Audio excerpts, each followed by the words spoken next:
All right, well, nobody's here yet, but good evening, everyone.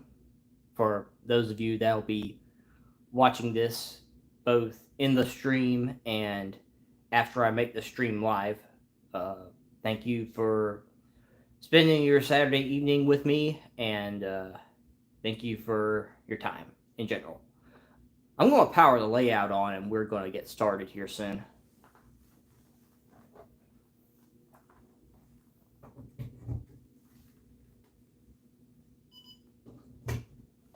And I actually forgot something, so I'll be right back.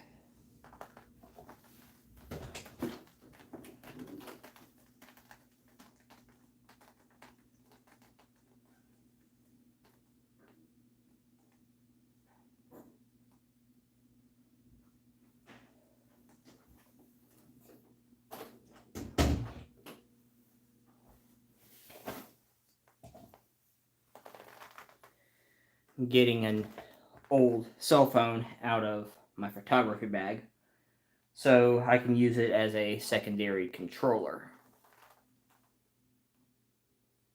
And I'm just going to let it power on, and I'm going to use the main command station to control one train and my old phone to control another train, so that way I can run two at once tonight, hopefully without anything going too terribly wrong.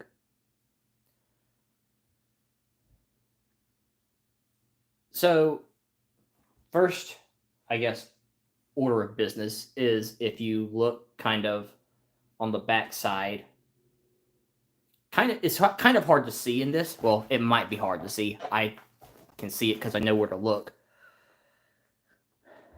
Um, it's in the foreground of the green boxcar back there. You can see some track laid down. I just laid that down today. That is the industrial park that I'm going to be working on here soon. And you see a Meridian and Bigby wood chip hopper on one end. That is going to be where the cars get loaded, and on the other end is going to be a distribution center for unloading the box cars. Three people in the like already. Awesome. Thanks. Thanks, everyone. Yeah. Goes without saying, if you haven't already, just give the video a like, subscribe if you haven't. Every little bit helps. But anywho, that track you see in the foreground of the green boxcar is going to be the industrial park soon. Hold on one second. Feel a sneeze coming on. Well, looks like it didn't want to come. Oh well. But this stream's primarily going to focus on engines, and don't worry, not all of them are new. Some of them I've had for a little bit. One of them I've had for a little over half of my lifetime. But we're going to do a couple unboxings tonight as well. So I think first order of business is going to be right down in here. If you're one of my close friends in one of my Discord chats, you've been seeing me run this engine. This is the one I was talking about that I've had for almost half my lifetime. I got this for my 14th birthday. So if you do your math correctly, you can figure out I'm 28 years old. But I got this when I was 14. It's an Athearn -9 CSXT 9016, and it came DCC ready, meaning it didn't have a decoder in it or anything like that. And at the time, let's see, if I was I turned 28 last year in 2023. So 23 minus 14. Shoot, that's been a long week and I'm too lazy to do math in my head. Let's see, 23 minus 14. So I would have gotten this engine in 2009. And in 2009, the MSRP for it was $100, and my parents that got it from the hobby store got it for about 90. So that all tells you how drastically prices have changed in model trains since then. But at the same time, the level of detail has also changed for the better. The only lights that work on this thing are the nose headlights and the rear headlights in the long hood. It has ditch lights on there, but they're just for decoration. They don't work. But those are the only lights that work on here. And it's one continuous mold as well. Excuse me. Let's see, my phone's vibrating for some reason. I guess it's connecting back to the layout. But I have had this propped in the past with my SD80 Mac that I got on Valentine's Day. I usually put this engine in trail, and I remembered that I had a spare Bachmann 8-pin plug decoder, non-sound, lying around that came off of one of my old steam engines, so I figured I'd plug it in here. And it doesn't pull that great. It takes a good bit to get it up to speed, but it can still pull this rack and stack intermodal train I have here. So I'm going to notch it up a bit. And you can hear it start to hum. And I have it at 1/6 of the throttle, and it's at 2/6 now and starting to move around.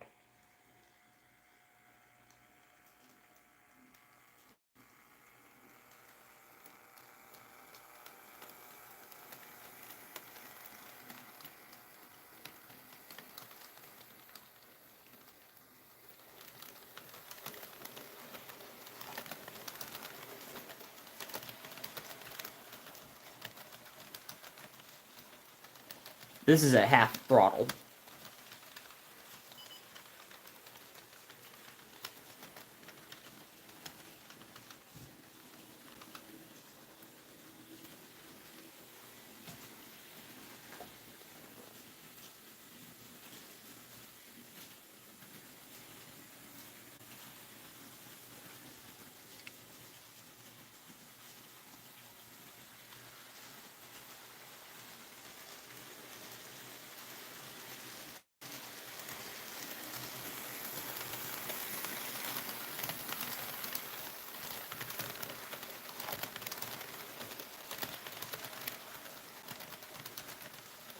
I'm going to continue to increase it.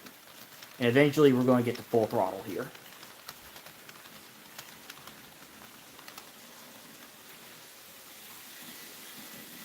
Oop, came uncoupled. 1 second.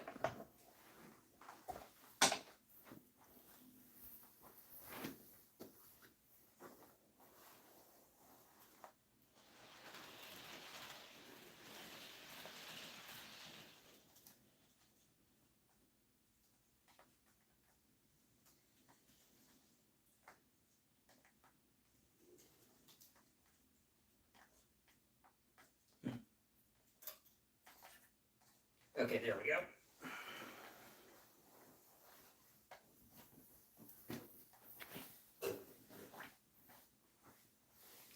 All right, starting it back up now. Hopefully we can get this thing up to full throttle without it uncoupling again. Knock on wood.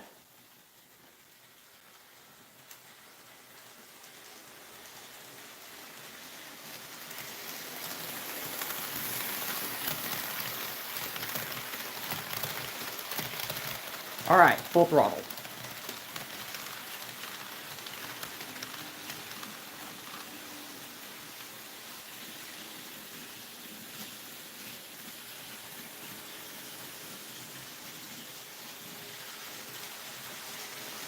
And you can hear from the sound of it, it's giving it everything it's got.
Running a 14-year-old HO scale -9 at full throttle.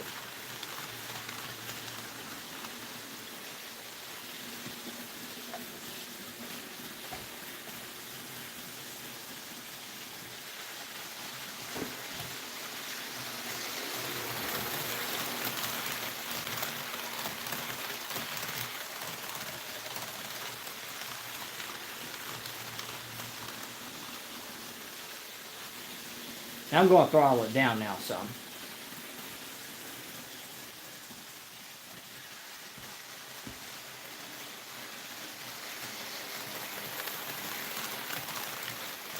But I'll keep it at a leisurely pace.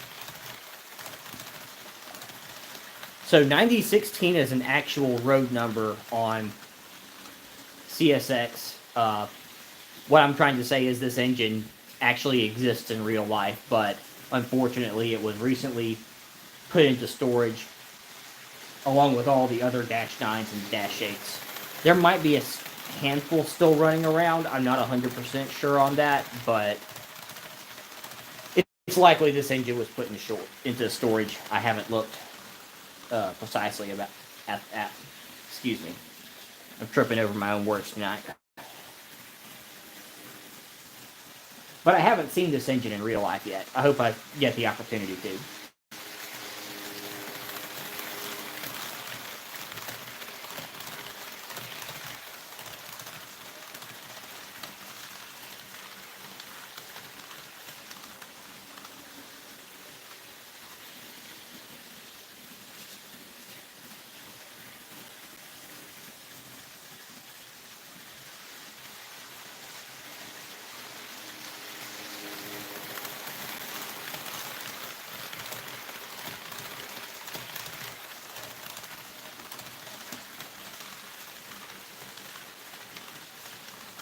And something else I wanted to point out, the 7107 is coupled to an old MEC flat car I had that I still have.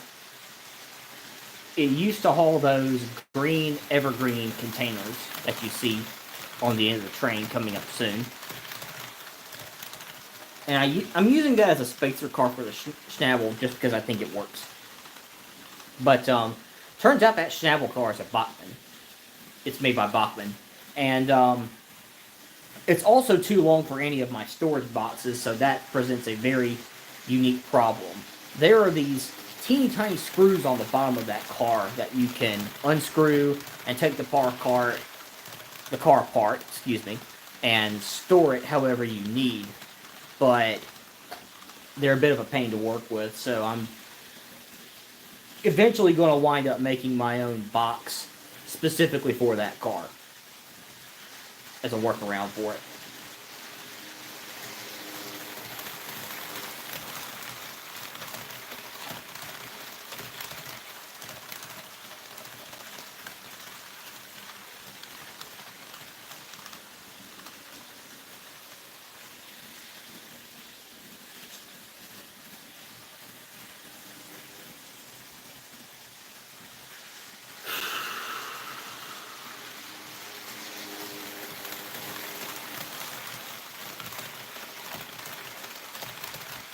I think I'm going to slow this down and start talking about one of the other engines I plan to cover tonight.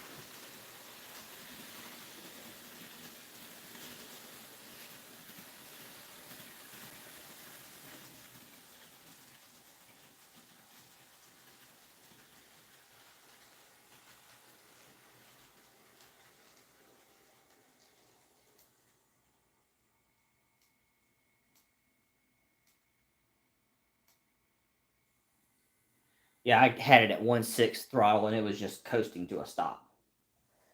So, next order of business is also a non-sound engine.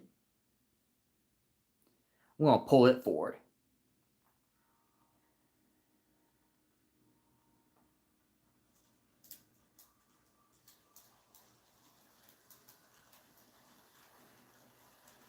Ah, gosh, had another uncouple back there. But I'm going to bring this to a stop right here, and I'm going to go back there and try to fix the problem. Just bring the rest of the train around. Be right back.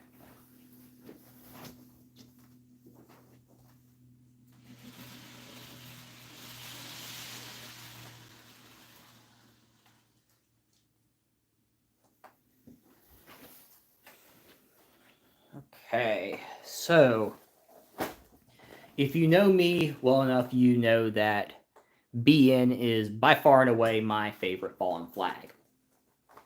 This is an Atlas C30-7 BN 5509. Pardon me. I got this at a train show in Easley, South Carolina back in 2022. And it might sound weird to say, but this model kind of spoke to me a bit. It was just like I knew that it was still going to nag at me if I didn't purchase it. So I went ahead and purchased it for $50. I was at first under the impression that it was DCC ready, didn't have a decoder in it, but a few days ago I got a down here we call it a wild hair, but essentially I just got the idea, say, hey, maybe it's got a decoder in it, because I had never actually tried to see if it had a decoder in it. So I figured I'd give it a shot. And lo and behold, it had a non-sound decoder in it. So I was greatly pleased, to see that I could run it with other trains. I tried running it with a 9016 at one point and about wanted to drag the 9016 along. So I have it by itself right now. But you can see it has an orange beacon with it. And it was like both of the sunshades on the cab of the engine had fallen off. So I did my best to glue those back on. But yeah, we have the BN 5509. It's a 80s, 90s era GE locomotive, and some of these existed on into the 2000s, and a handful of these actually got painted into BNSF H1. So that was really cool. Hopefully Rapido or someone like that who makes C30-7. I know in particular Rapido. I've had my eyes on Rapido model trains, particularly the C30-7s. So that's what I'm holding out for, as an H1 painted C30-7. But anyway, we're going to start running this one around the layout. Oh, main booster is set to the -9. Now we got the C30-7 running.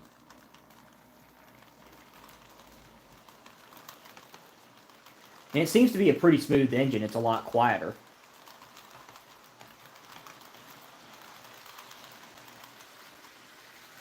And it came uncoupled again. Oh joy. I think I'm just going to take this yellow covered hopper car here off the layout altogether. This end's the culprit. Is the culprit. Reverse.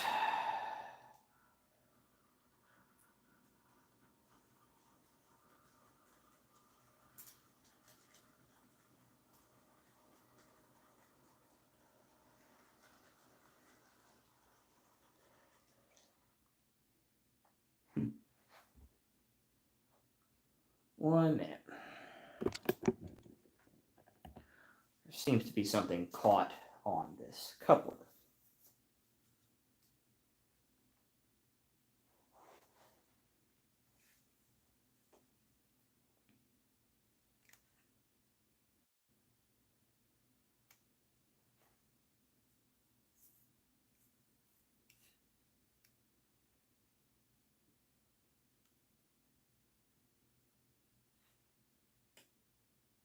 Okay, I see what it is. It's just a part of the car. I thought it was something like string hanging on that didn't need to be there. Anyway, take two.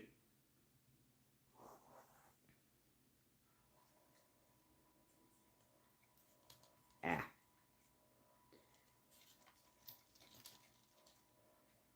Got some grim ones tonight, I tell you what.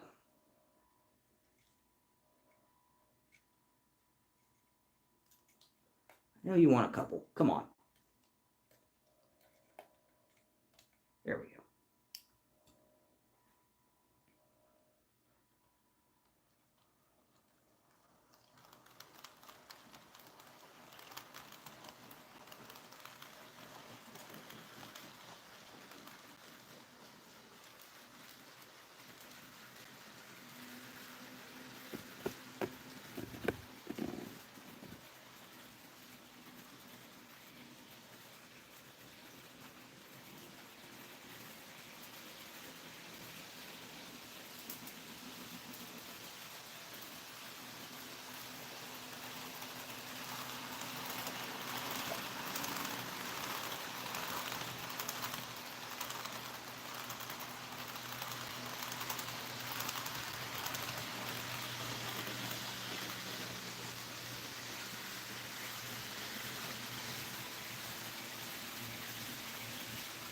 I'm at 40% throttle right now. And it's moving along at a pretty good pace.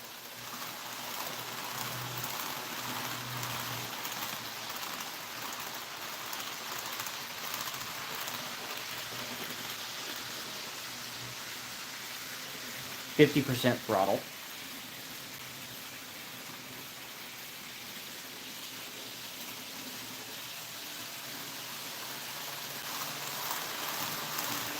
%60.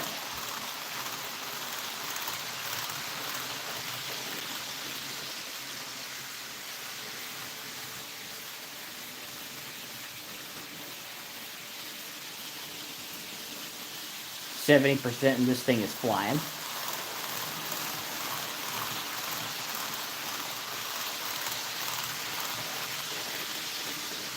80%. And heck, I'm going to jack it all the way up to 100.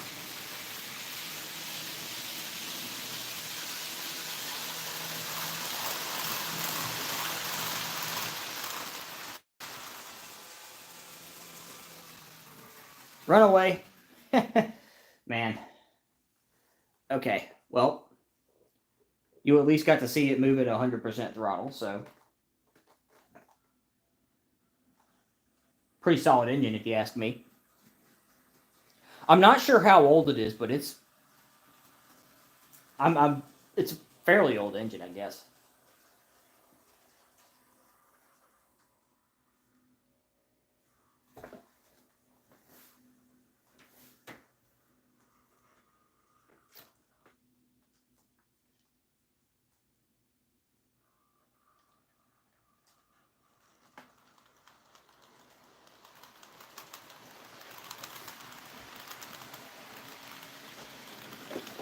Ah, ooh, almost fell on the tripod there.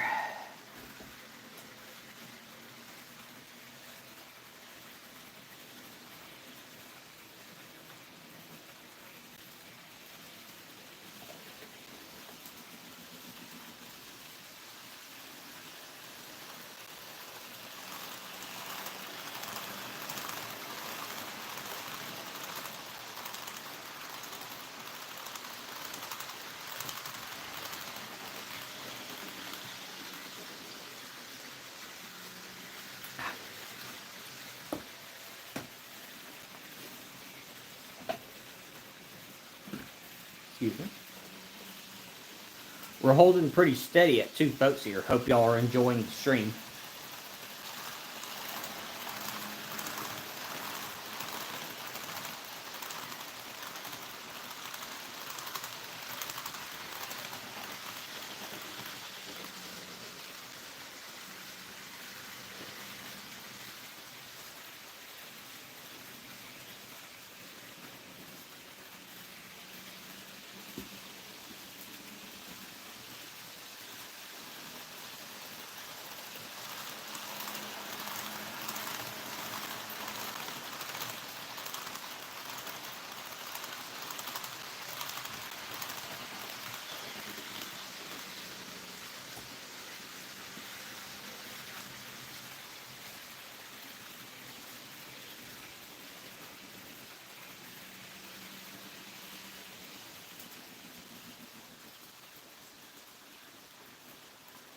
this live stream might not be as long as the past few have been, and the first live stream was wildly successful. So I've tried to do a live stream for every month, but I don't know if I'm going to be able to do one for May, just because I feel like I've been buying a lot of model trains lately, and might need to dial it back some.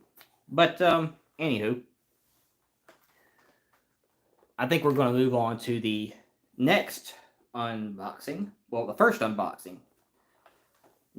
First unboxing, next topic. So, the track for the industrial park, I went by the hobby shop today to pick up some track, and picked up the boxcar too. This is it. It's a regular Athearn, but I looked at it's got metal wheels with it, so I figured, hey, why the heck not? We'll try to unbox this on camera. When I'm in Huntsville, I do my, well, most of the time I'm in the Huntsville area. I usually do my model train shopping in town at RC Hobbies. They are a Horizon dealer. They deal primarily with RC cars and planes, but they also have model trains too. And I saw on Facebook where they had a larger, much larger selection of model trains. So I figured I'd go in there and check it out. And this was the one car that I purchased.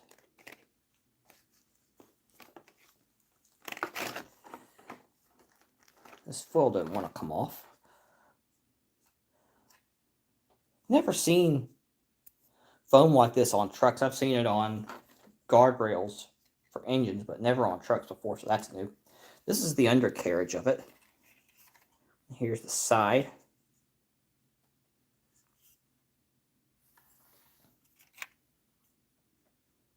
This is like most of the box cars I have. I think most of the box cars I have are 5277. But this one's a 5344 Pullman Standard.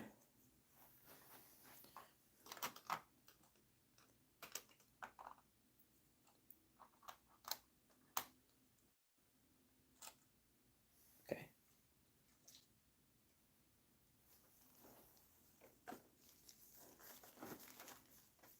So let's see, where did that, there it is.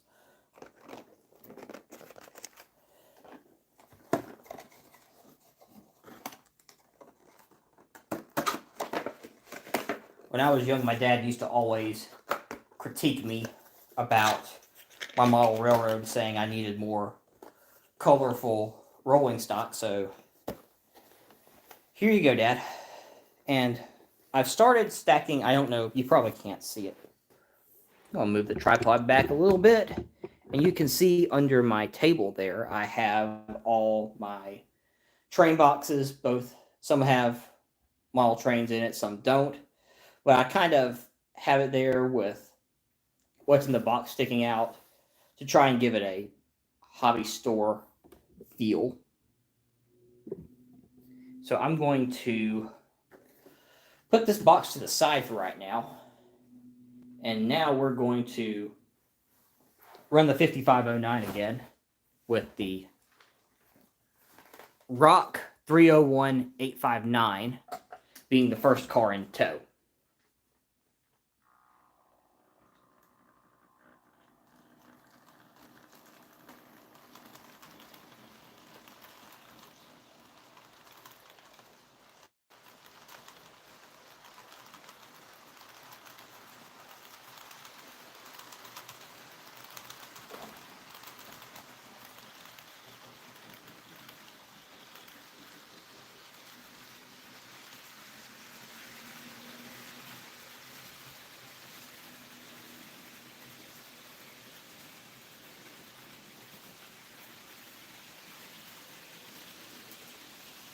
"25% throttle for the 5509 seems to be a pretty leisurely pace for it.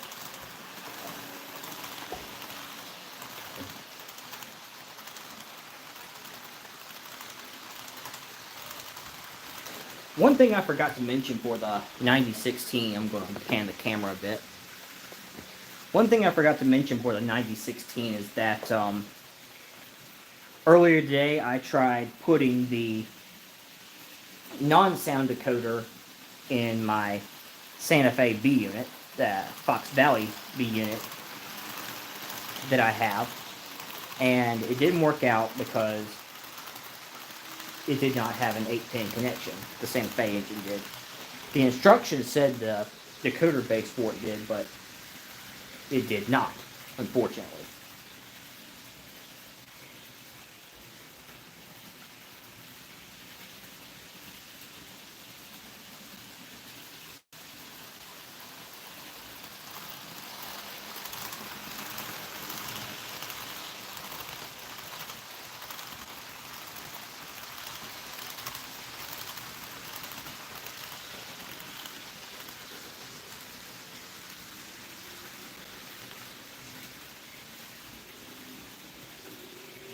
We've got quite the variety of road names on this mix spray. I think the only one that shows up twice is BN because of the engine and the gondola back there.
That was an unfortunate turn of luck.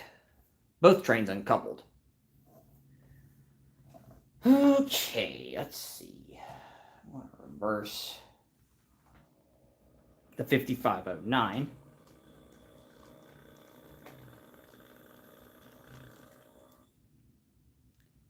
And I'm going to try reversing the 9016, and hopefully it'll couple to the car back there.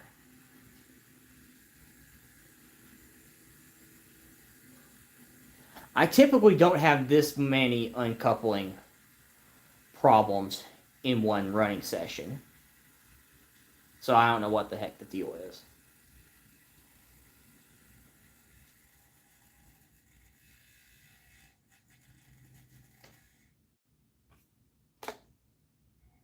Let me see if I need to go back there and... Yep. Bear with me, folks.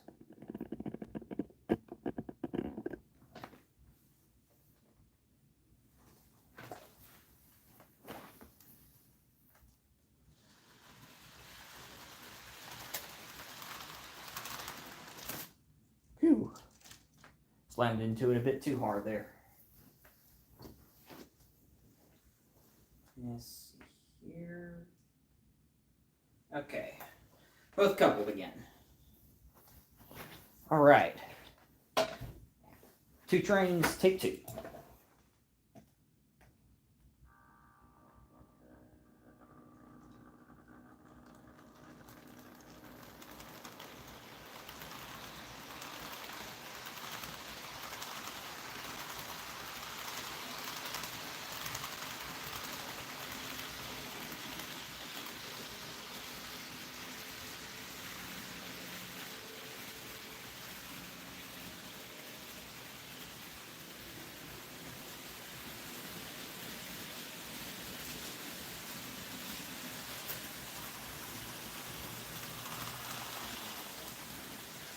It must not like that particular spot in the track for some reason.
Both trains don't want to cooperate for some reason. Man.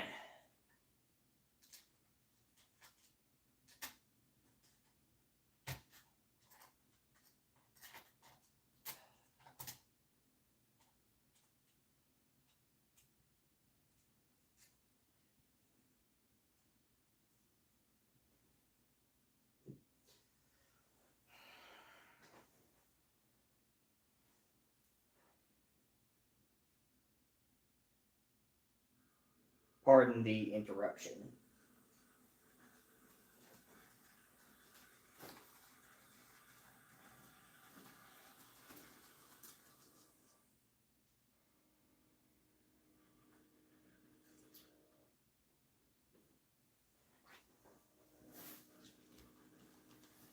Well, I was hoping to make this more about running trains, but it looks like it's going to be more about, okay, troubleshooting. Okay.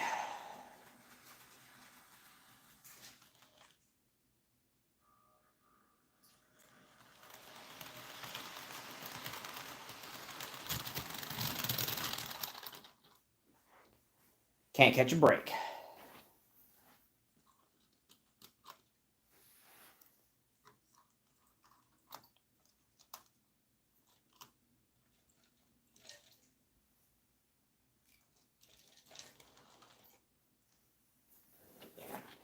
Doesn't want to cooperate. We're eventually going to get to the last unboxing, I promise. Actually, I'm just going to take this off the way out. I'm just going to set it down here.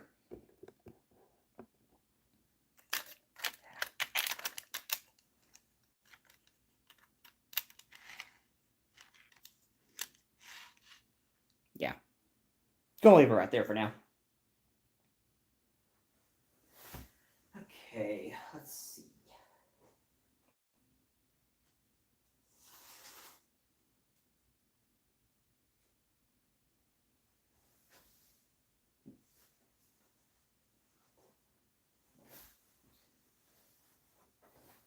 Now for the intermodal.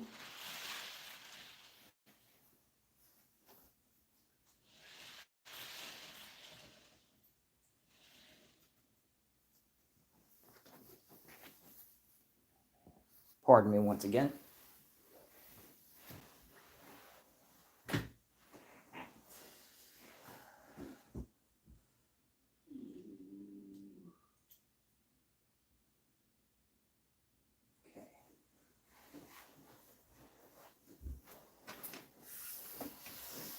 Okay. Well, I was hoping to be able to run 2 trains at once, but looks like that's not wanting to. Looks like the trains themselves are not wanting to cooperate for whatever reason.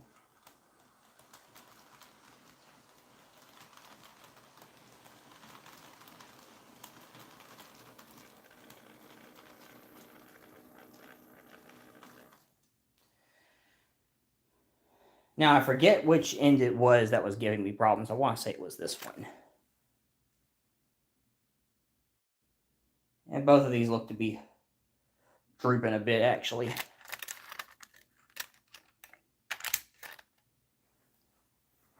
So this is going to be another candidate for coupler replacement, but I want to say it was this end that was giving me all the trouble.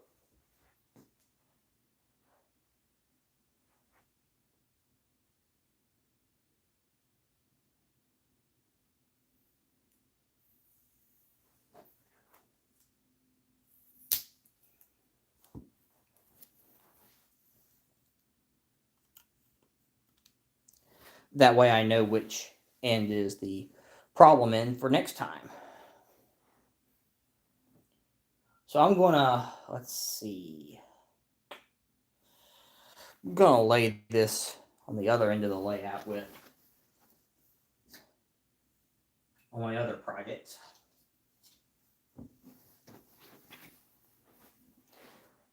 Now I'm gonna pull the 9016 around, and I'm just gonna stop it right there. Stop it in front of the 5509. And I'll bring the tripod back a ways too.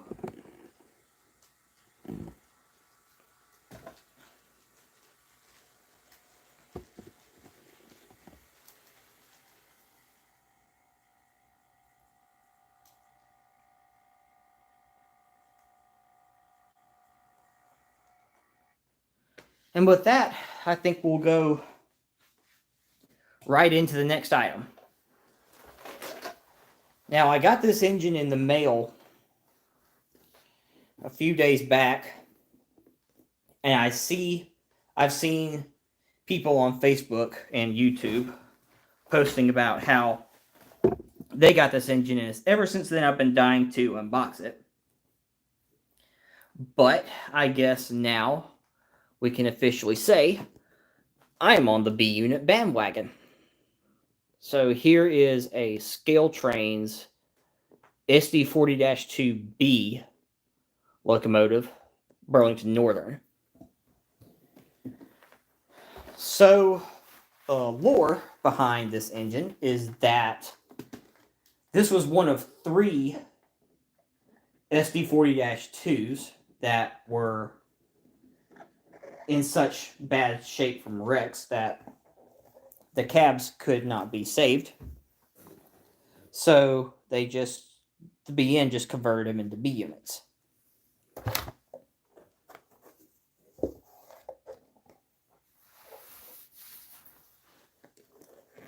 And there she is. Let me check my messages right quick. Man, it's a quiet stream. But to the 2 of you online, thanks for watching.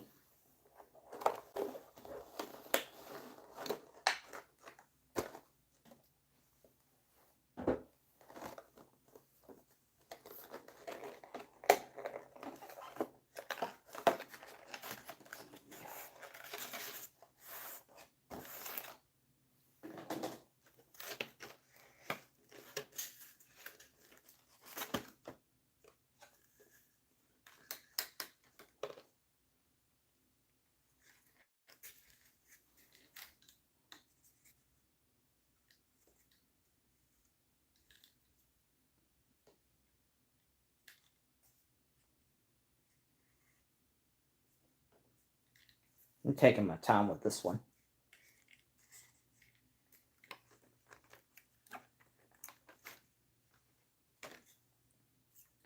Ooh, and it's already got rusty wheels under there too. I don't know if you can see it. Yeah, you can see it. I can see it on the camera now. But you can see the brown wheels, and that indicates rust. So that's a neat little effect there.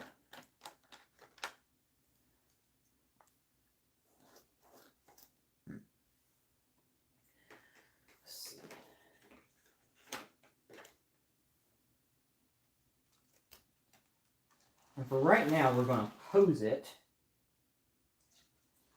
with the 5509. Does it indicate? Okay, yeah. So this end is the head end. We're going to put it on the tracks.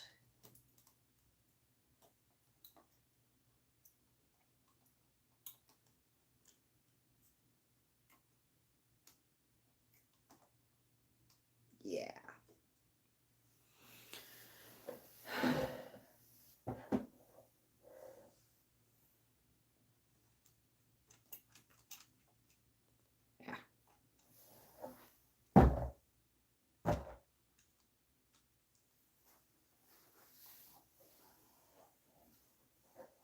Well, there it is.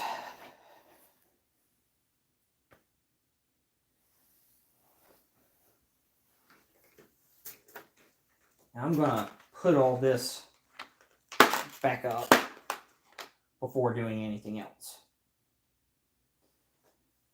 I like to try and keep my layout as clean as possible, even though it doesn't look like it.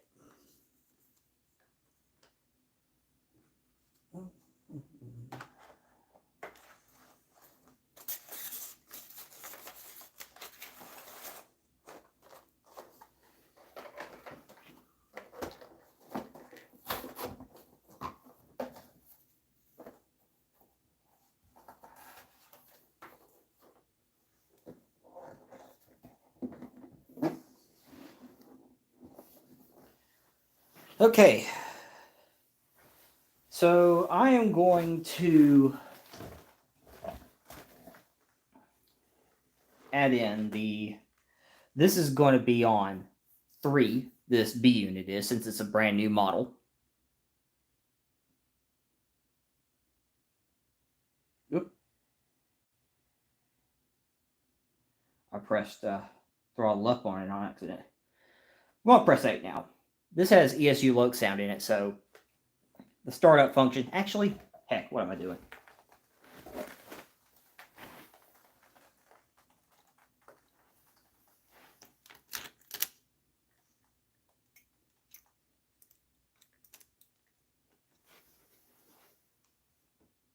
I'll bring this closer to the camera. Hopefully you guys can see a better idea of what's going on with this engine. Yeah. So now I'm going to press 8.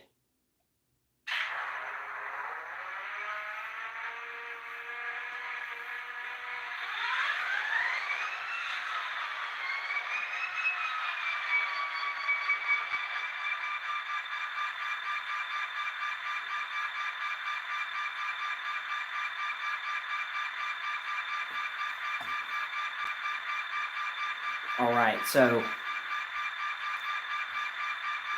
can't really get the best view of the lights, but it does have LED lights in there. Kind of a different color from what the 5509 has, but that's not that big of a deal to me. So, okay, kind of expected that. No bell and no horn for this one because this is a B unit. It's not designed to have a bell or a horn. This is just added on for extra horsepower.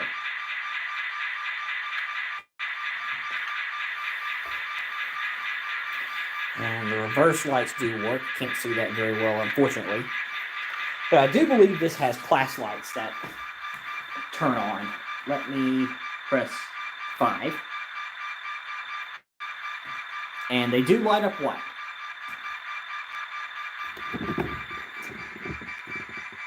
Now you can get a better view of that.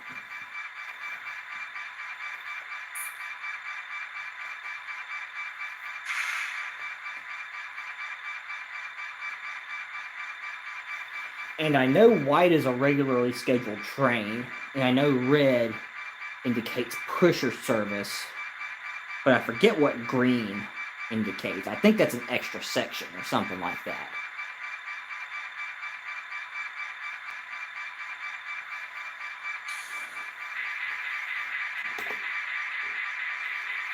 I'm going to back the 9016 up.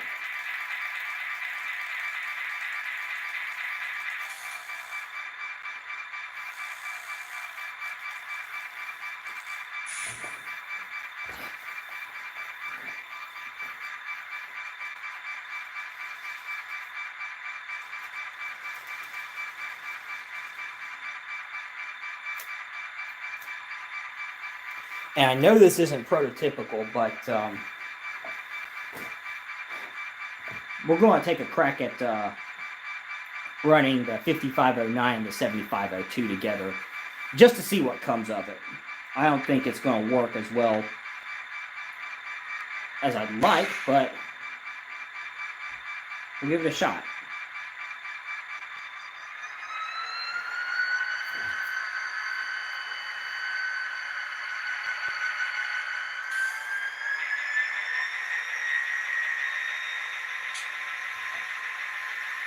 Kind of weird seeing a unit move by itself with no cab, but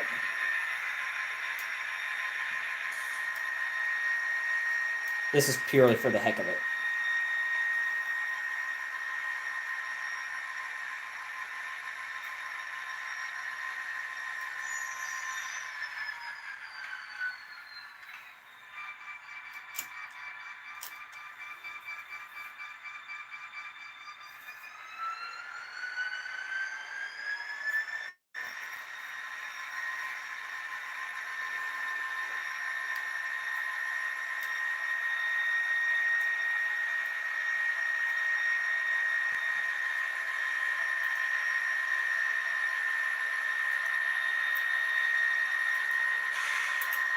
And just from what I can see, I don't think it likes those sharp curves.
I'm going to release this and reverse the 5509, couple it to the 7502. I will be very surprised if both of these operate smoothly with each other. And we're going to give it a try, just to say we've done it.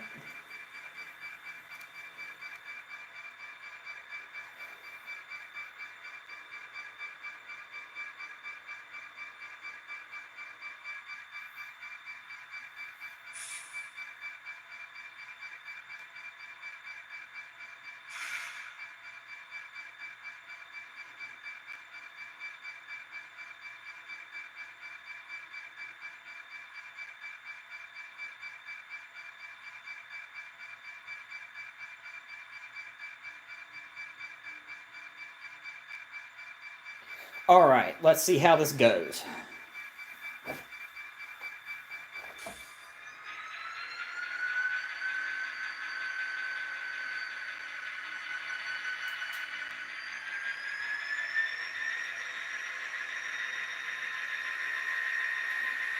Something told me that was going to happen.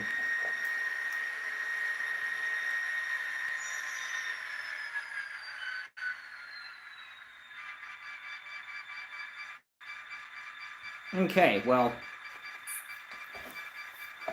that might not have worked, but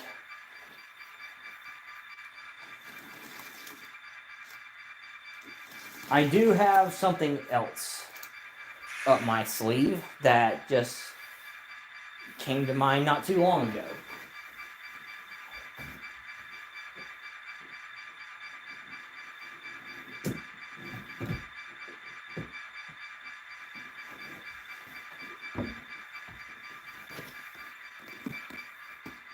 Foreign power.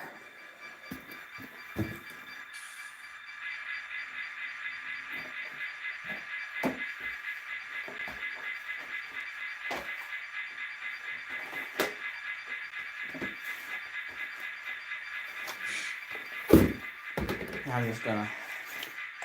This is an engine I've had for a few years now, but I'm just gonna unbox it just like everything else.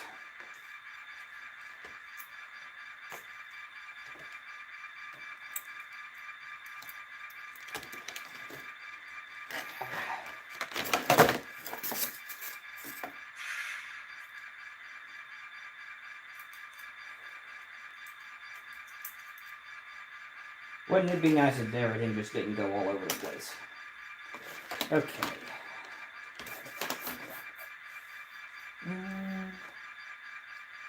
Yeah. Usually this goes on the top.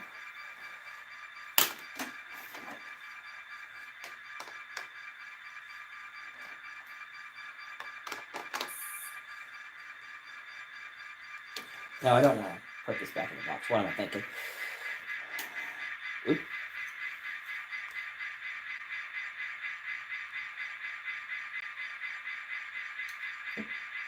Crap.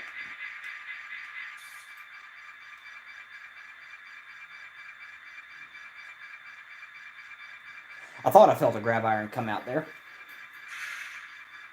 Okay, put this back up.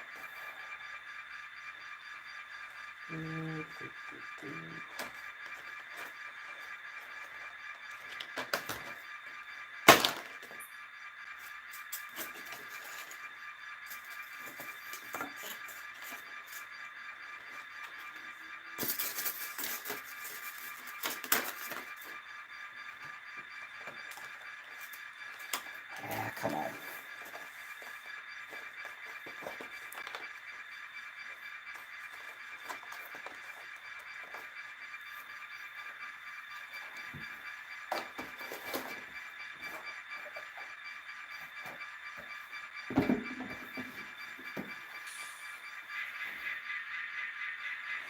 All right, again, not speed matched with each other, but we're going to see how it goes.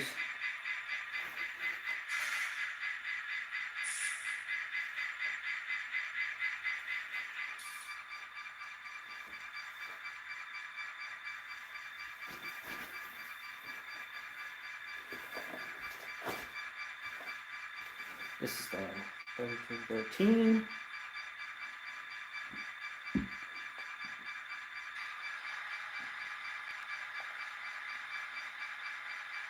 Oh, crap.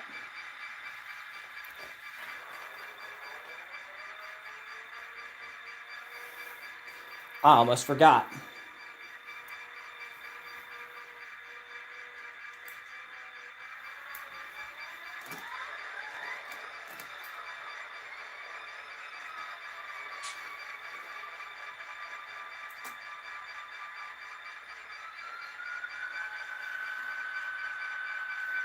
It's a Southern engine, so you gotta run it Southern style. Let's see here.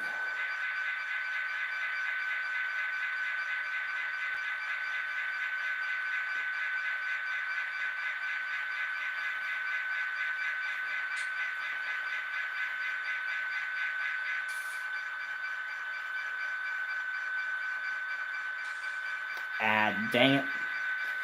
1 second. Edit lights.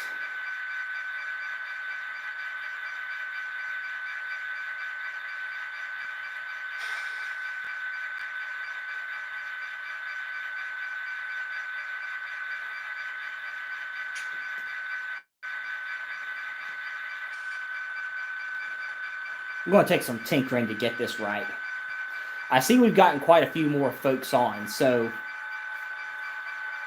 we've gone over quite a bit. First things first is that in this engine right here, the CSXT 9016, this is an Athearn -9 that I've had since I was 14 years old. I'm 28 now, so I've had it for over half my lifetime. And I took an old non-sound steam decoder from Bachmann and put it in here so I can run it with everything else. In the middle right there is an Atlas C30-7 BN5509, and I got it at a train show in Easley a couple years ago, Easley, South Carolina, and realized that it had a DCC decoder in there, non-sound, and I thought it didn't. Recently purchased a Rock Island boxcar.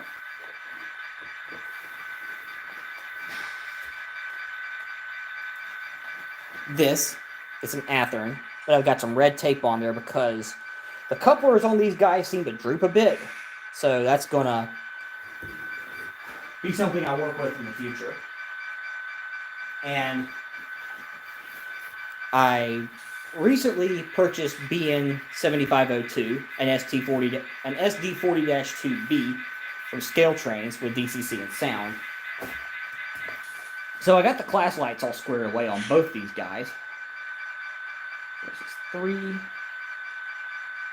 3 is a trailer motor.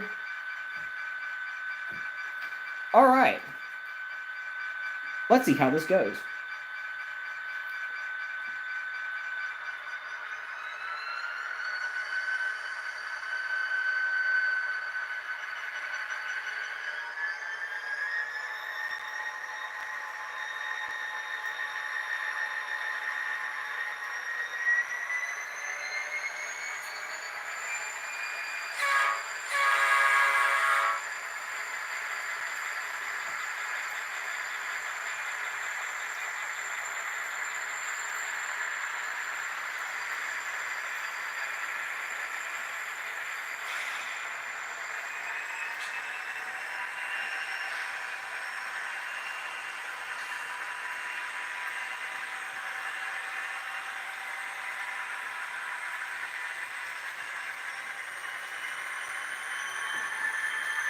Love to hear it.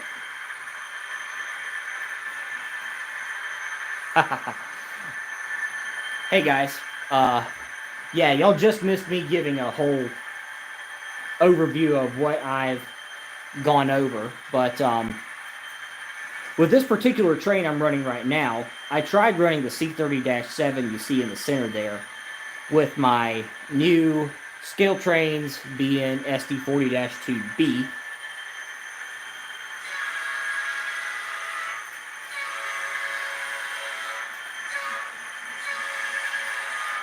And the C30-7 wanted to run away from it. So I just remembered I had a Southern SD40-2 high hood that I'm running with my B unit. So may or may not be prototypical, may or may not have ever happened in the past, but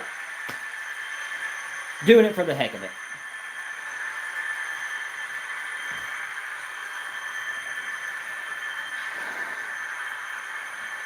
These are my 2 favorite fallen flags right here on one train. And we are getting quite a few more people on right now.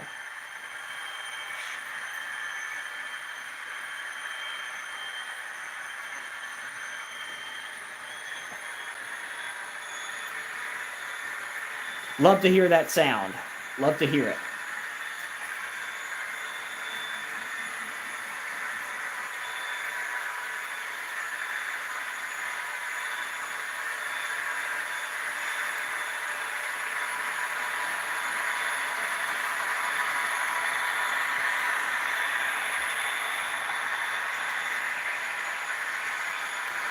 Oh, cool, you actually got video of one of those. Was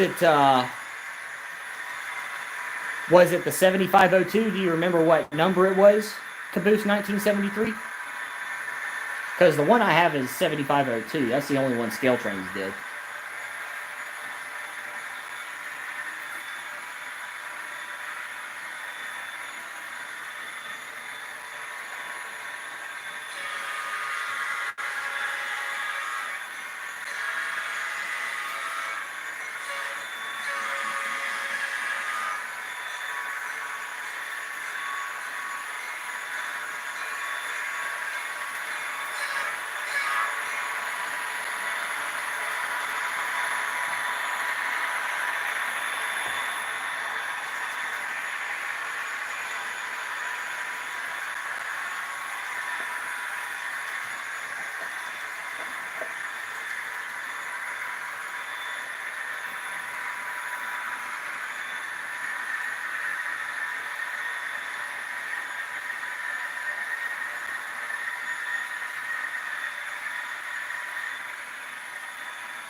Both of these are at 40% throttle right now, but they seem to be moving on at a pretty good pace.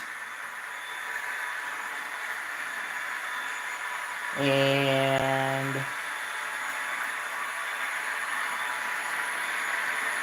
judging by the coupler slack, the 7502 might be a little bit faster than the 3313, but I'm not 100% sure.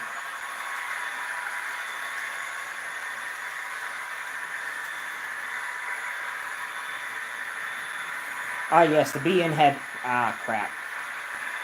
Never mind. BN had plenty of those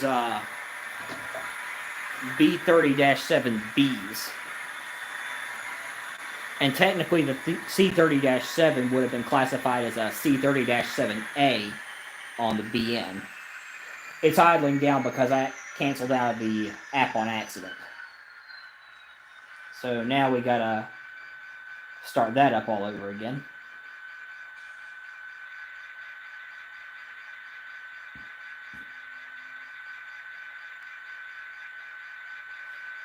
We've had quite a few gremlins tonight too. Just a lot more uncoupling that doesn't typically happen.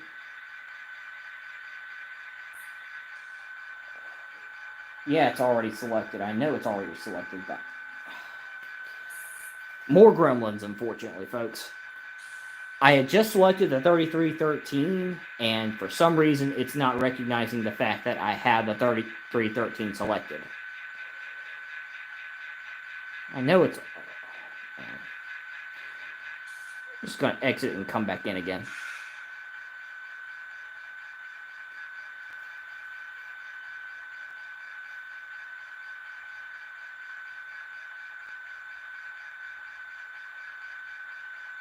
And then I'm going to add 3 to it.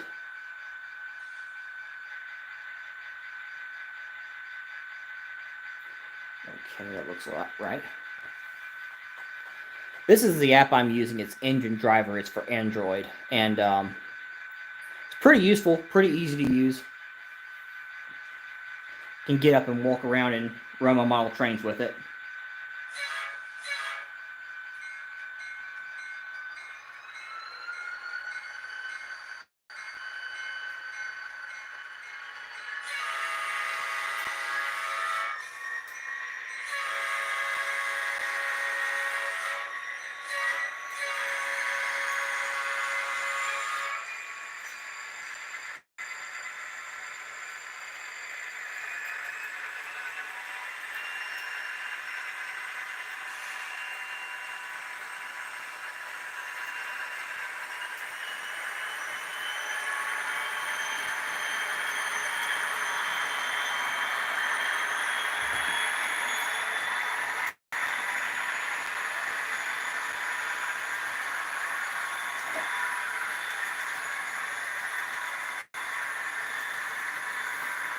I sure did. Honestly, I'm kind of in a pickle now that I think about that, because that looks like a very fine locomotive, and since it was a prototype, I saw James Wright's video on that JLWII 2000, but I saw his video with Drayton in it, and that is a very fine engine, let me tell you what. I haven't kept up with Steam in quite a while, but having a speaker both in the tender and in the boiler is unheard of, as well as having the engine and the tender joined to each other without any wires. I think that's incredible.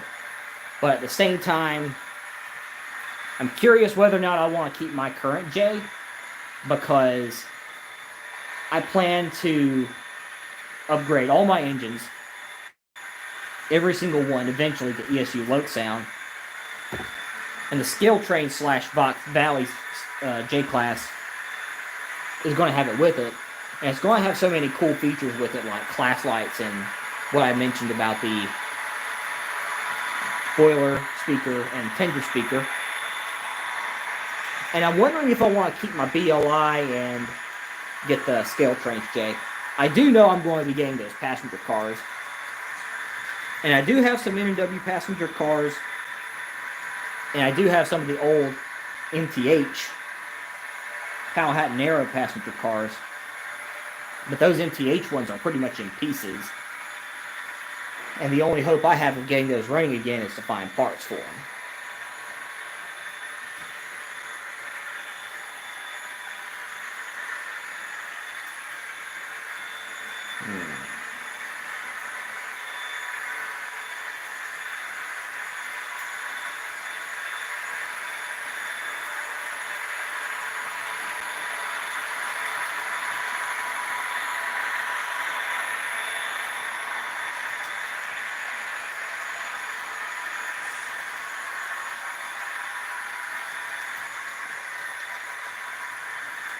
But it was very exciting to see scale trains take their first step into steam.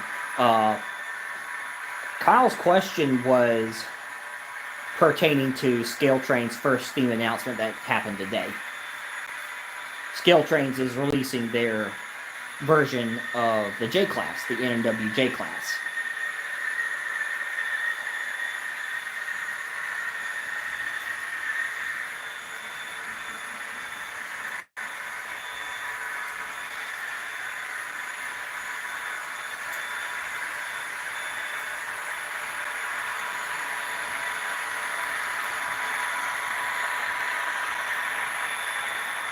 You know, the sound quality out of both of these engines is pretty good. And for the SD40-2B, I noticed it wasn't, in my opinion, too loud or too quiet or anything like that. It seemed to be just fine.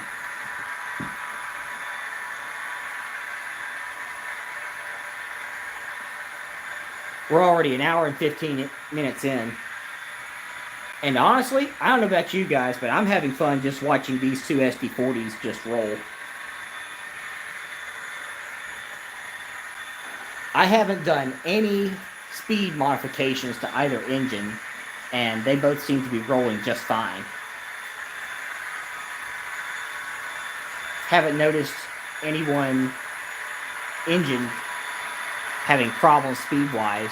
The BN might be a little bit faster, but by and large it seems to be doing okay for having never speed matched either of these engines. Pretty impressive if you ask me. Hope your two GP30s sound good when you get them. I imagine they will. If it's got ESU Loke sound in them, it'll sound good.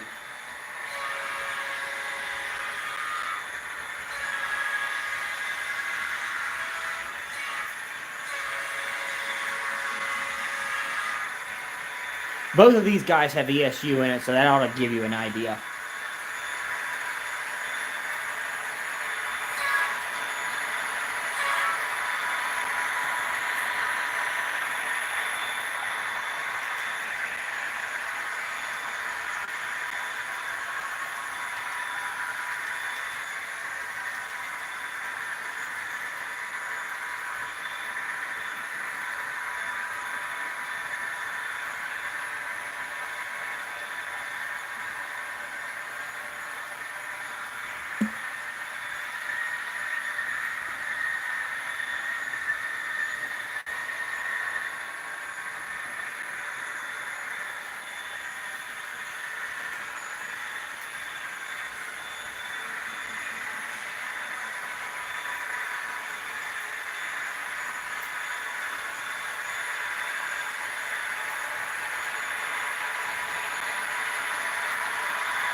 ESUs are really good.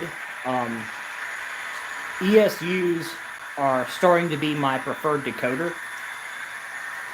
I know Tsunami and TCS both have good sound quality with them, but I like the functionality of ESU best of all of them.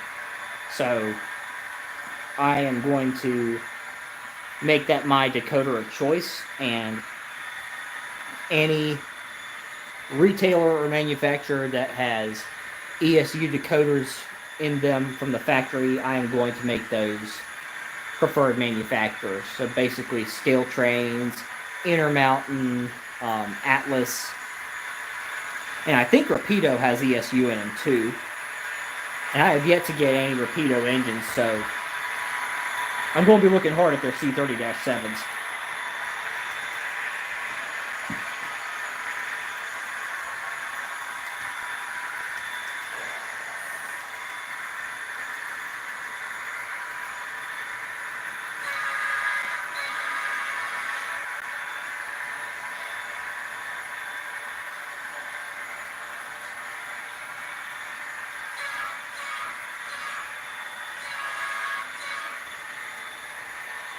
Few rail fans over there, I think.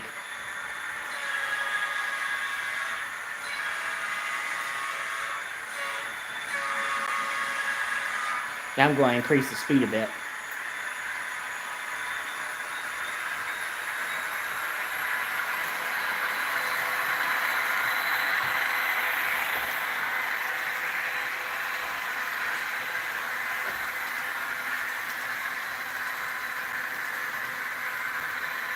That'd be a nice purchase for you, man.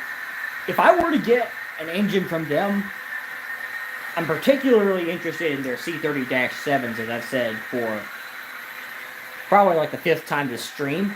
But if I had to make a choice of it, I've already got a BN one.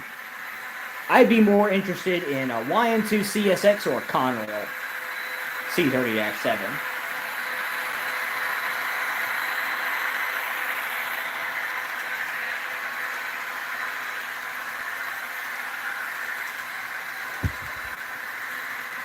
I remember watching a YouTube video from, I think it was the 2000s, back in the Carolinas, on the Blue Ridge up in North Carolina, I believe. And the person happened to catch a C30, I think it's a C36-7 for CSX, that had an RS5T with it. And man, that thing sounded good. But with the CSX one, that's kind of what I'm going for there.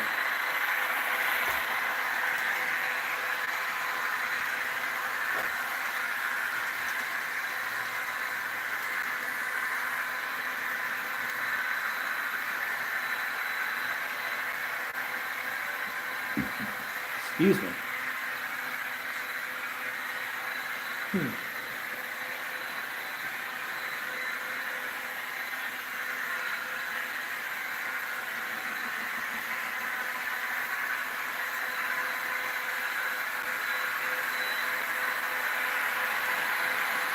I know this stream's already going pretty late, but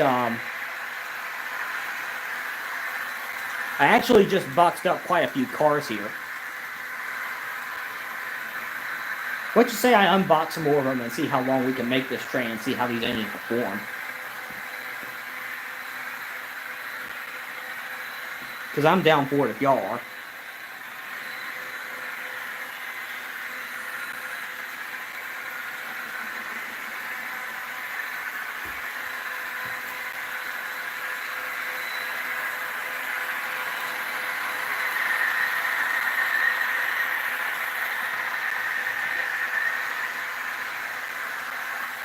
I think that was actually a wheel slip sound we just heard there.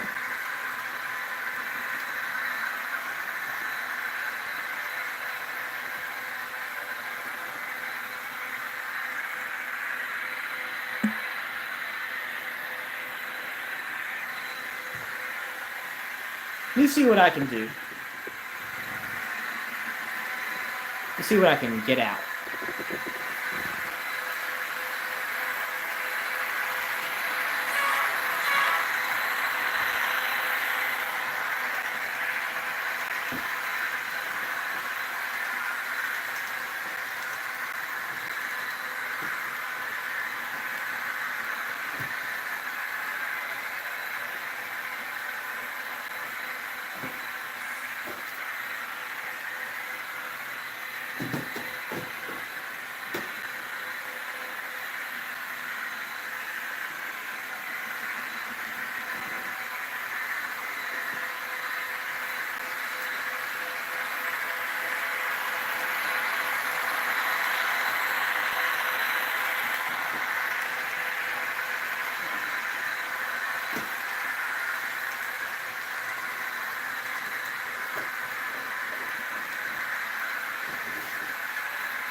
So during a regular operating session, I'm typically not going to run my trains this long, but we're going to see how it goes this time around.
Y'all, pardon me being quiet. Let me see.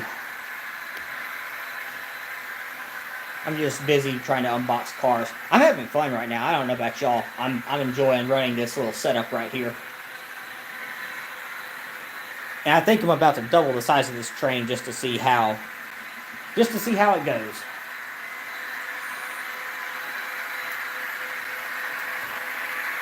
Let's see.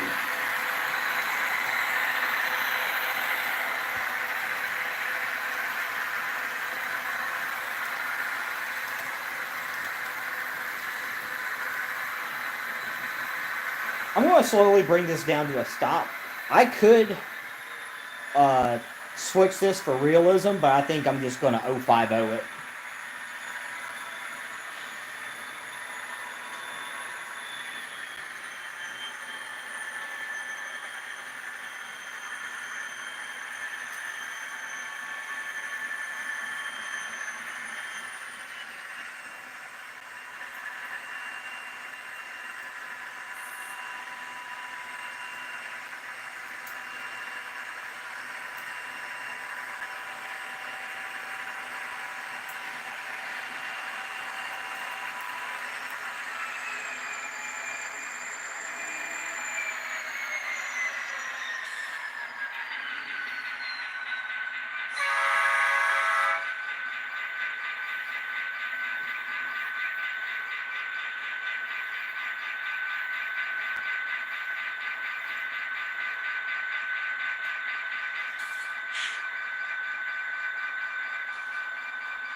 Actually, since I've already got these on the track, I think I'm going to switch out a few.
Oops.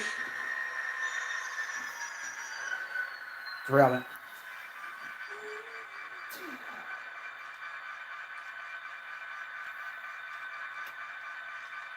Yeah.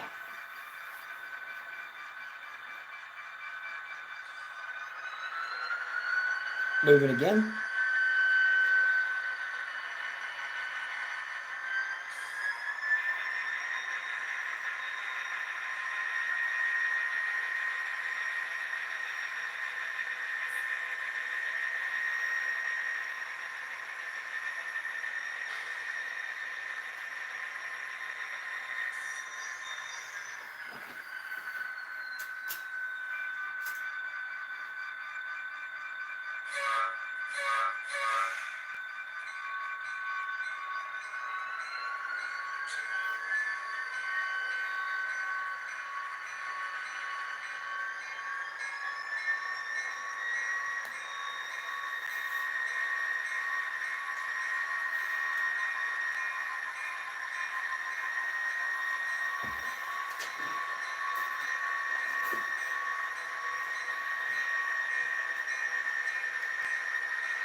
So this is the first sign I have seen of the two not wanting to cooperate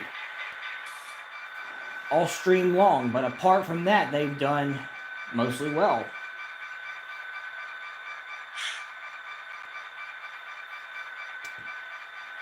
Now I'm going to 050 everything, so y'all just bear with me for a second.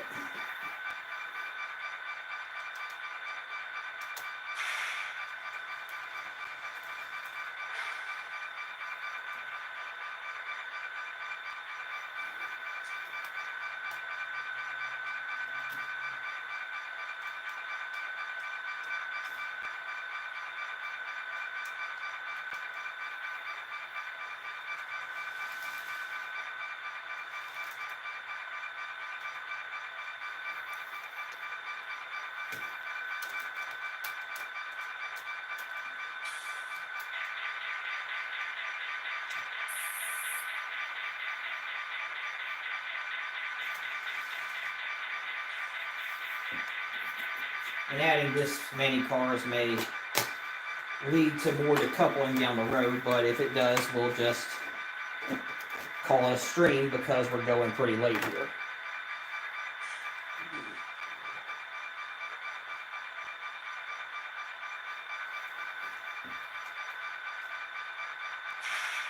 And I unboxed a lot of these earlier in the week because I want to be able to rotate out more of my freight cars since I'm acquiring so many. But I'm starting to have a bit of a storage problem because I'm starting to accumulate quite a few cars that don't come with boxes. So that's a bit problematic there.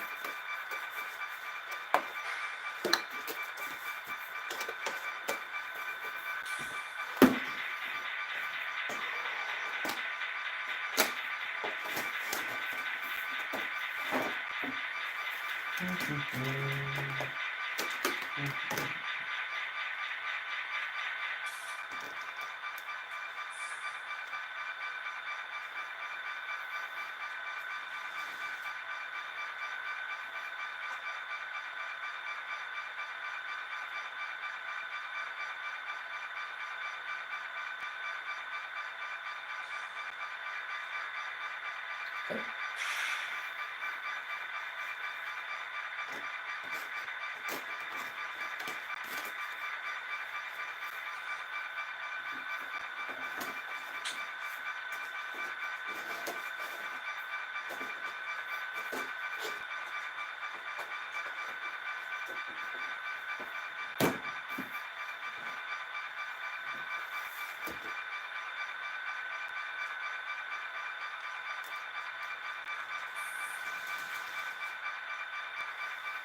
Okay.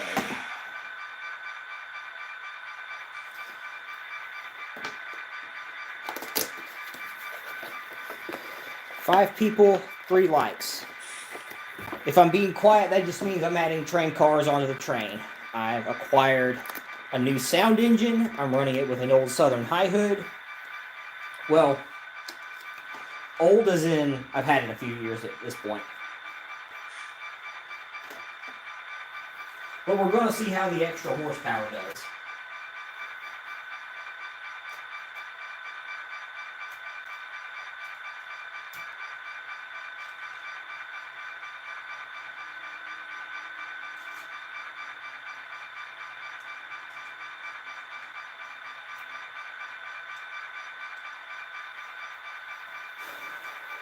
Okay.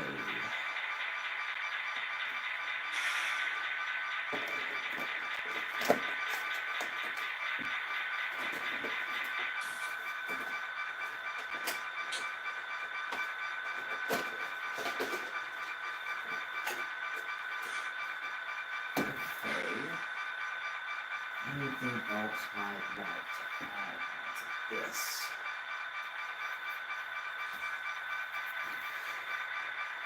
These 2 cars right here were giving me problems earlier in the stream, but I think I'm going to add them back on.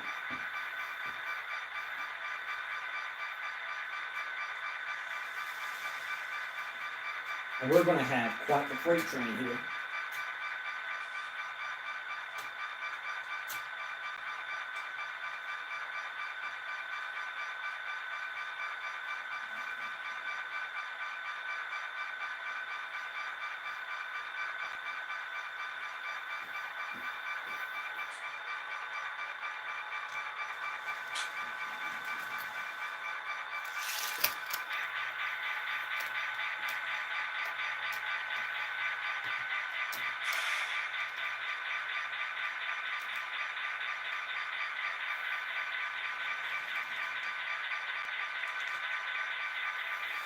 So, let's see here. We have... This thing's almost chasing itself at this point.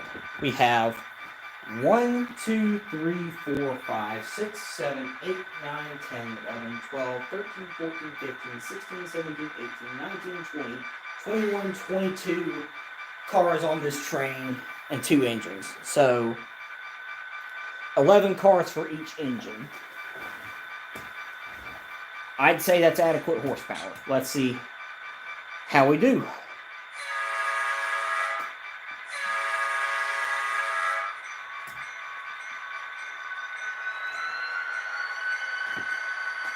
Anyone commented here lately? Let's see here. Hey, Bobby, looks like I missed a good bit of your comments. Let's see.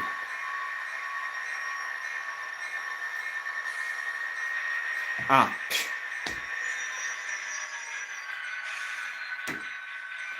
Already uncoupled and with the same car in the same spot. Unfortunate. Unfortunate since it's new and right out of the box, but...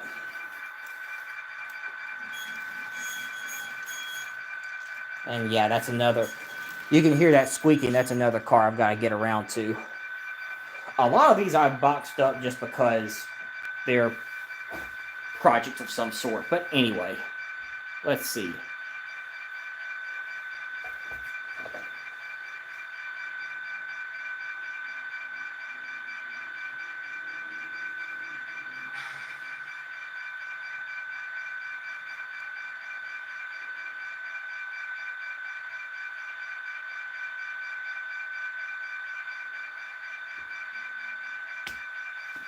It's good. Neat info.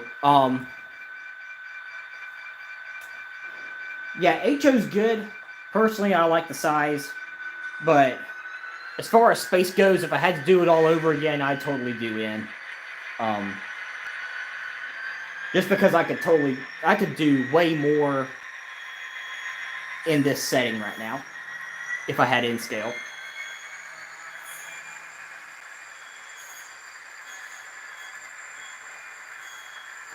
If that squeaking gets to be too much, I'm probably just going to say heck with it and take this tank car off the tracks.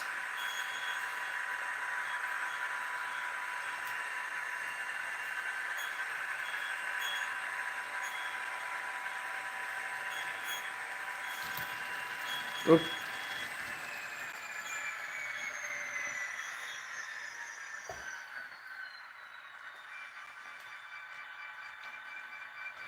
Gon doesn't want to behave for some reason. Got 2 trucks off the main line. Well, off the tracks. 6 1/2 density to the other.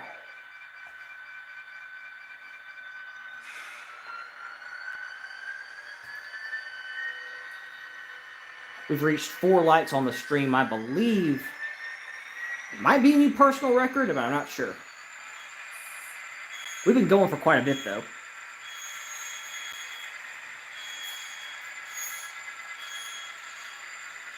That could pass for a stick and break in real life.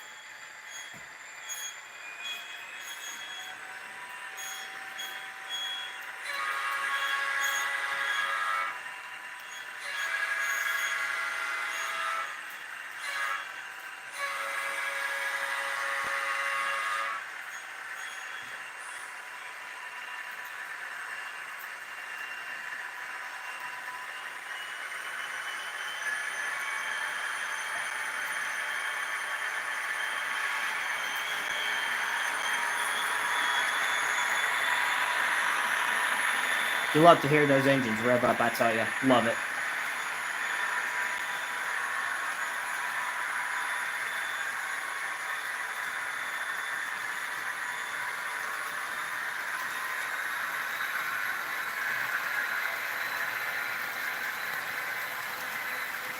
Pulling it pretty good. Pulling it pretty good.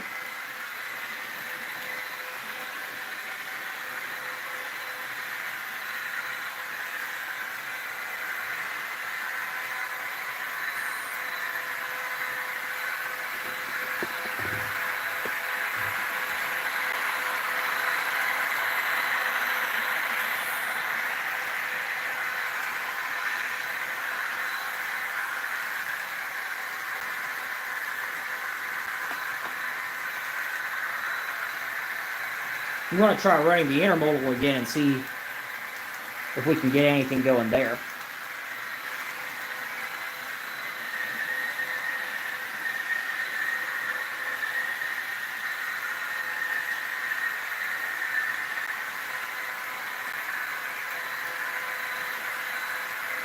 This one's had problems uncoupling lately, but we'll see how it goes.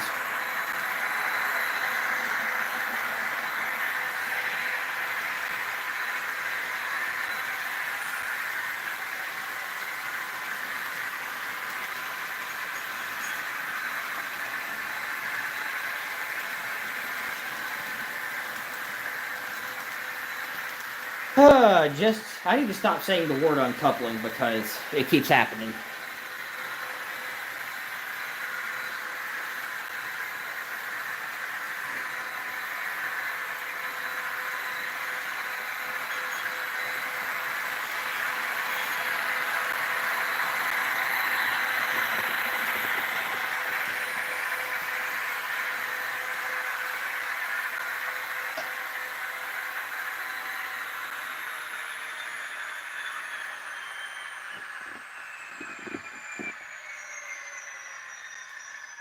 Okay. Hmm.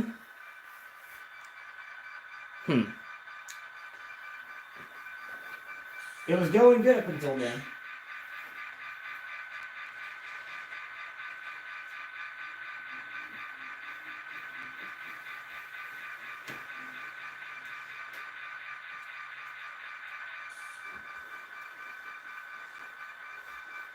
Okay.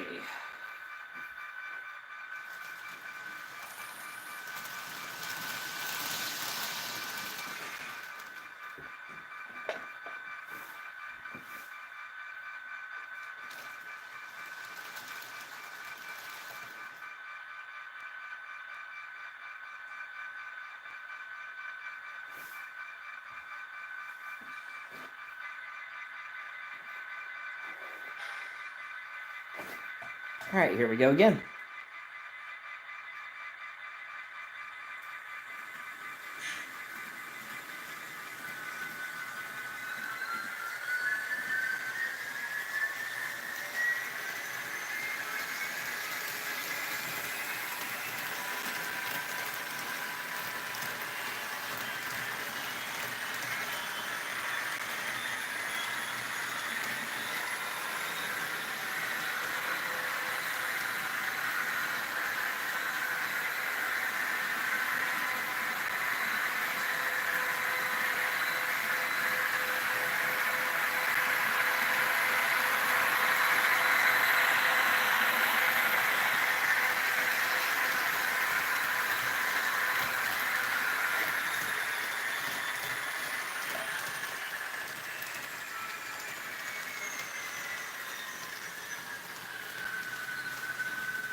If this keeps up, I might call it a stream. I'd like to get to 2 hours before I call it, though. But I don't want this to turn into a stream where I just start fixing stuff. I'd like to have some fun running trains.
I think I'm going to, well, I don't know. Don't want the engines to uncouple. I'll just pull this along. Actually, I think I'm going to try something a little different. Let this train come around.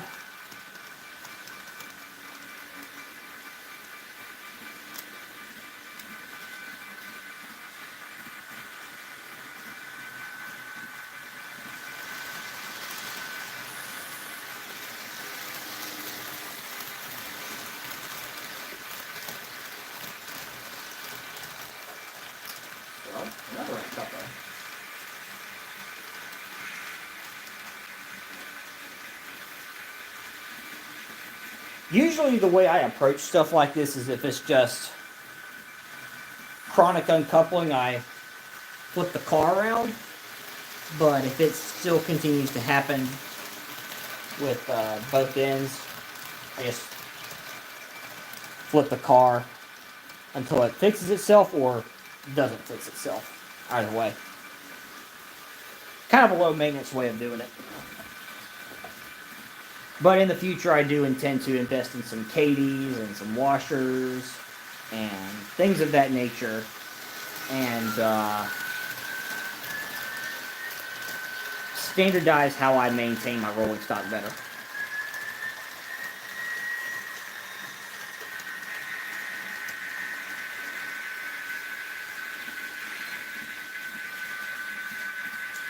Okay.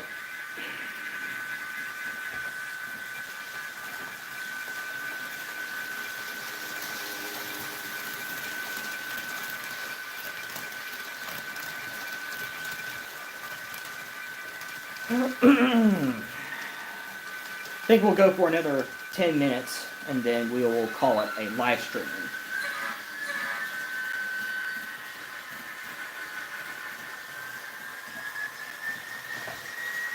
The freight train didn't have any problems up until recently.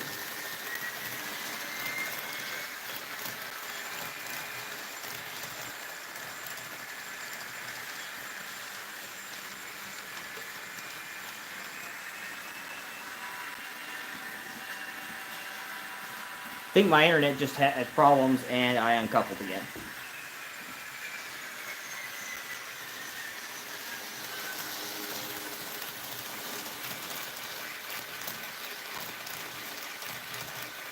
Okay.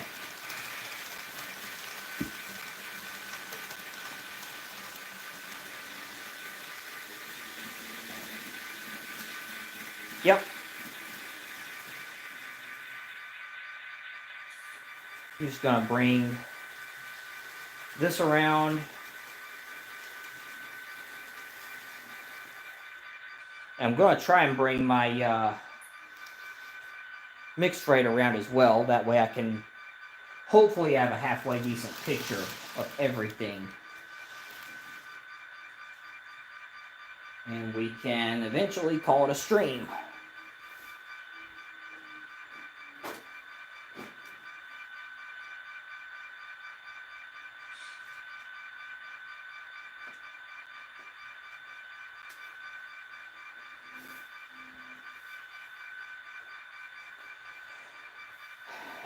And I know a lot of people say this, but if there's one gripe I do have about scale trains is their couplers. A lot of people have complained about them, and the cars by and large I think are pretty good quality, but the couplers don't really want to cooperate with anything else.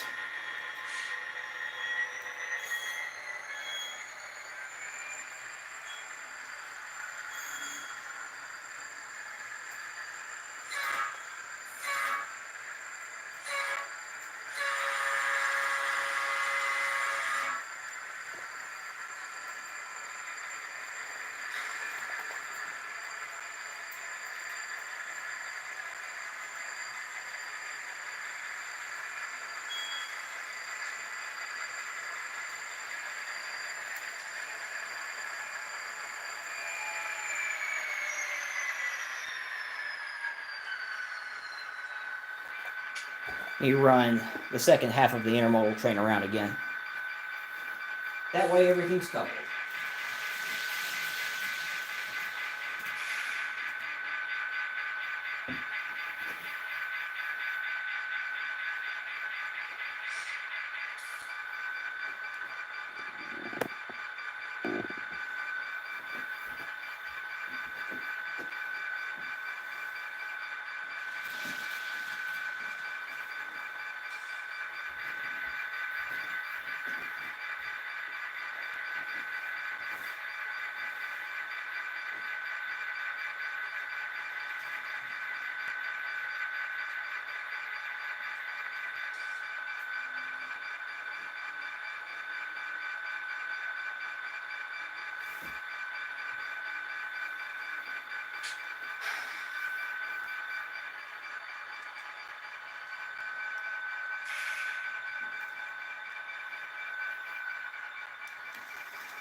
Okay, so we've got 5 minutes until we've been going live for 2 hours.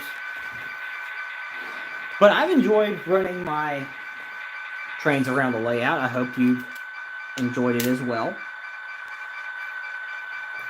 And I'm just gonna, for those of you who are online, if you're the same two folks that have been on since the start of the stream, thank you so much for watching.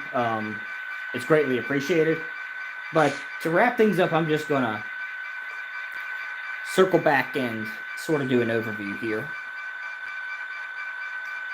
I added a non-sound decoder I had to this engine that I've had both the decoder and the engine for years, and I didn't think of adding the decoder into this engine until recently. Here recently, I discovered this C30-7 here had a non-sound decoder in it, and I initially thought it was DCC ready, or just straight up DCC, and was going to be a brand new boarding. It likely will for the future, but for now, I can at least enjoy running it with my other trains. And this SD40-2B that I recently acquired from Scale Trains, it lives up to Scale Trains quality as far as I can say. It's going to look good with future BN engines I might purchase. And it was a unique little thing they offered. Couldn't not buy it. But it's good to finally get this out of the box. I've been dying to unbox it and wanted to wait until I had a little bit more things to go over, but I figured I've made enough progress with a couple of my engines so far. Might as well just do a stream of those now. And if you can look in the background, you can see that I started on the industrial part for the layout, and that is eventually going to open up the possibility of running operations. And I will do a live stream of that someday. I'll probably have a couple of my buddies over. I've already mapped out how an operating session would look. And you will not see a freight train this long in an operating session. I just did this because I have extra horsepower and I did it for the heck of it.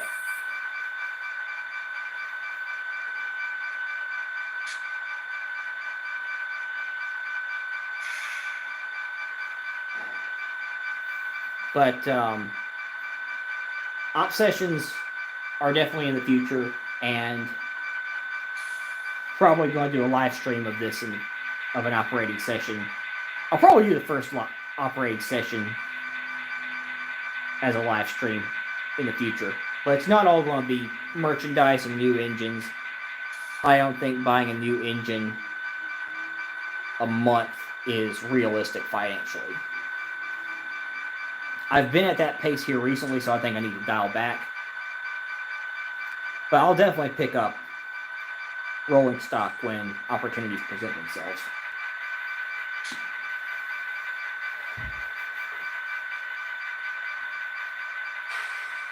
But as a whole, the model railroad's starting to come along, and I'm quite pleased with it. But we got 1 minute, so as if I already haven't started wrapping up enough now, I'm going to officially do it. It's been a fun stream. I've had fun. I hope you've had fun watching me run my model trains. Hopefully I can do more of these in the future, whether it's going over new content or just running what I have. But all that's to say, thank you all for watching, and if you haven't already, please consider liking this video and subscribing to the channel. Every little bit helps, especially if you watch the entirety of my videos, since those add to watch hours. So every little bit helps. Thank you all for watching, and I'll see you in the next video or in the next stream. Have a good one.